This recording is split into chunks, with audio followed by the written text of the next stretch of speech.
Hi friends, welcome to our channel. இன்றைக்கி என்ன செய்ய போகிறோம்னா காலிஃப்ளவர் குருமா செய்ய போகிறோம். சப்பாத்திக்கு சைட் டிஷ்ஷாக காலிஃப்ளவர் குருமா சூப்பராக இருக்கும்.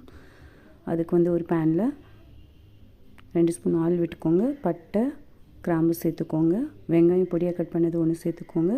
உப்பு மஞ்சத்தூள் சேர்த்துக்கோங்க. கருவேப்பிலை சேர்த்துக்கோங்க. தக்காளி 2 பொடியாக கட் பண்ணி சேர்த்துக்கோங்க. சேர்த்து நல்லா வதக்கிக்கோங்க.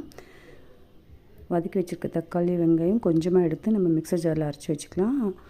அது கூட இஞ்சி பூண்டு பேஸ்ட்டு சேர்த்துருங்க. நம்ம அரைச்சி வச்ச தக்காளி விழுதையும் சேர்த்துடலாம். சேர்த்துட்டு நம்ம ஆல்ரெடி மஞ்சத்தூள் உப்பு போட்டு காலிஃப்ளவரை பாயில் பண்ணி எடுத்துருக்கோம். அதையும் சேர்த்துடலாம். 1 ஸ்பூன் மிளகாய்த்தூள், 2 ஸ்பூன் தனியாத்தூள், கரம் மசாலா 1 ஸ்பூன் சேர்த்து தண்ணி விட்டு நல்லா வேக வச்சு எடுத்துக்கோங்க.